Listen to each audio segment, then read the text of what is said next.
Hi everyone, welcome back to Munna vlogs.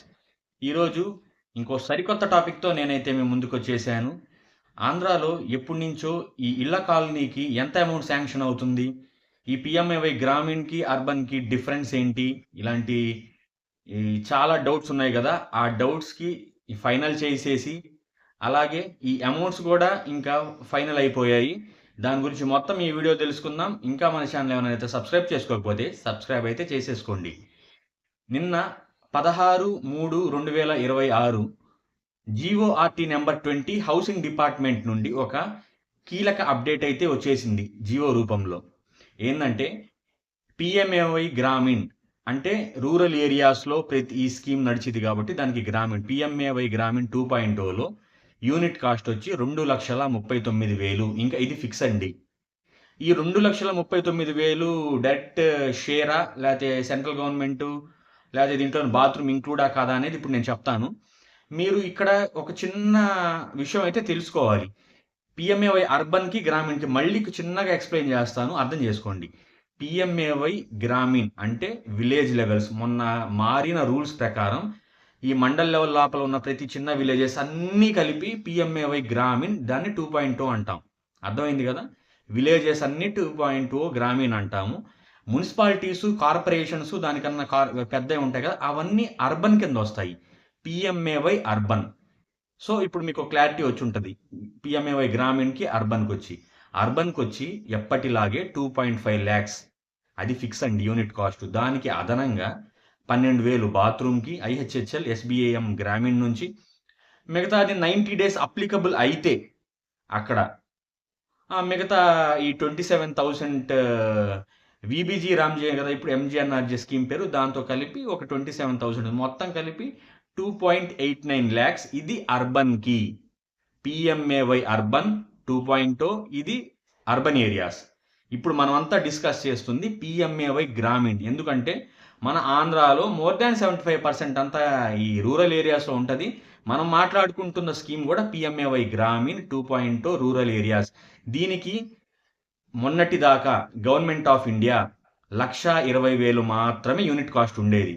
దాంట్లో 72,000 వచ్చి central share, 48,000 వచ్చి స్టేట్ షేరు.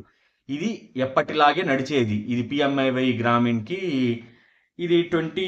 ఈ స్కీమ్ కూడాను ఇప్పుడు నేను చెప్పిన యూనిట్ కాస్ట్ 2024-25 ఆర్థిక సంవత్సరం నుండి 2028-29 ఆర్థిక సంవత్సరం వరకు ఈ 1,20,000 అనే కాస్ట్ కదా. దీనికి ఏం జరిగిందంటే 9th August 2024 ఈ గవర్నమెంట్ ఆఫ్ ఇండియా ఈ హౌసింగ్ డిపార్ట్మెంట్స్తో మాట్లాడుకొని ఈ స్కీమ్ని ఇంకో 5 ఏళ్ళు పొడిగిస్తూ, అంటే 24 దాకా ఉండేది కదా, దాన్ని 2028-29 దాకా పెంచారు. పెంచి ఏం చేశారంటే ఈ 1.2ని అలాగే ఫిక్స్ చేశారు 1,20,000ని. దీంట్లో అయితే ఏం మార్పులు చేయలేదు. కానీ స్టేట్ గవర్నమెంట్స్కి చెప్పాయి, మీరు అదనంగా ఏదైనా సబ్సిడీ అమౌంట్ ఇవ్వాలనుకుంటే ఇవ్వదలుచుకోండి, మాకు ఎటువంటి అభ్యంతరం లేదు అని. దీన్ని దృష్టిలో పెట్టుకొని నిన్నటి రోజున సీఎం గారితో మాట్లాడి జీఓఆర్టీ నెంబర్ 20 హౌసింగ్ డిపార్ట్మెంట్ వాళ్ళు జీఓ అఫీషియల్గా రిలీజ్ చేశారు. దీంట్లో ఎటువంటి డౌట్ లేదు. మీరు కావాలంటే GOIRAP.gov.in కూడా నేను చెప్పిన జీవో నెంబర్ అయితే చెక్ చేసేసుకోండి, సరేనా. ఈ జీవోలో ఇప్పుడు ఏముందో ఇప్పుడు నేను చెప్పేస్తాను ఫాస్ట్గా ఎందుకంటే దీంట్లో అంత మ్యాటర్ ఏం లేదు. సేమ్ ఏంటంటే 1,20,000 అలాగే ఉంది, దాంట్లో ఎటువంటి డౌట్ లేదు. కానీ ఎప్పట్లాగే నేను చెప్పినట్టు ఎస్బిఎం గ్రామీణ్ బాత్రూమ్కి 12,000, next VBG Ramji rural areas కదా, ఎంజీఎన్ఆర్జీఎస్ స్కీమ్ ఉంటుంది కాబట్టి 90 days కింద 27,000. సో 1,59,000. ఇదేంటి సార్, ఇది మీరు పాత వీడియోలో కూడా 1,59,000 చెప్పారు కదా, ఇప్పుడు కొత్తగా ఒరిగింది ఏముంది కదా. దీనికి ఏంటంటే స్టేట్ గవర్నమెంట్ చేసింది అదనంగా పొదుపు గ్రూపుల నుండి ఎస్హెచ్జి గ్రూప్స్ నుంచి 3% వడ్డీతో 80,000 రూపాయలు ఇస్తారు. అది ఏ స్టేజ్లో ఇస్తారనేది ఇంకా తెలియదు, కానీ 80,000 వరకు అయితే ఇస్తారని చెప్పి క్లారిటీ ఇచ్చారు. అది 3% వడ్డీ కదా, ఇది రీఫండబుల్ అండి. మీరు కట్టిన తర్వాత ఇది విడతల వారీగా 3% మీరు కట్టిన వడ్డీ అమౌంట్ వెనకైతే వస్తుంది, కానీ 80,000 మట్టుకు చెల్లించాల్సిందే వన్స్ తీసుకున్న తర్వాత. సో ఈ 1,59,000 ప్లస్ ఈ 80,000 కలిపి మొత్తం 2,00,000 ఇది ఎంత అన్నాను, 2.39, సారీ చాలా లేట్ తీసుకున్నాను, 2.39 lakhs. క్లారిటీ వచ్చింది కదా. 1.5 టు 1.59 వచ్చి ఇది యూనిట్ కాస్ట్, అదనంగా 80,000 కలిపి 2,39,000. ఇది ఫిక్స్ అండి. ఇది ఎవరైనా ఇంకా మీరు ఏ డిపార్ట్మెంట్‌ని సెపరేట్‌గా మీరెళ్లి హౌసింగ్ డిపార్ట్మెంట్ అడగాల్సిన పని లేదు. ఈ అమౌంట్స్ ఇంకా ఫిక్సు. 2,39,000. కొంచెం డిసప్పాయింట్‌మెంట్ అనే అనుకుంటారు. ఎందుకంటే యూనిట్ కాస్ట్‌లో పెంచితే బాగుంటుంది గానీ, రీఫండబుల్ ఎంతైనా ఈ 80,000 తీసుకున్న తర్వాతైనా కట్టాల్సిందేగా స్టేట్ గవర్నమెంట్‌కి. ఆ పొదుపు సంఘాల నుంచి తీసుకుంటే. అయితే కొంచెం ఊరటనిచ్చే అంశం ఏంటంటే 3% వడ్డీ మళ్ళీ వెనక్కి ఇస్తారంటున్నారు గాబట్టి, సరే ఎంతైనా ఇల్లు కట్టుకోవటానికి ఈ అమౌంట్స్ అయితే ఎంతో కొంత హెల్ప్ అవుతాయి గాబట్టి పూర్ పీపుల్‌కి. మన ఛానల్ నుంచి ఈ అప్డేట్, హౌసింగ్ అప్డేట్ ఖచ్చితంగా చాలా మందికి ఇంపార్టెంట్ కాబట్టి నేను ఎమ్మటే వీడియో చేస్తాను.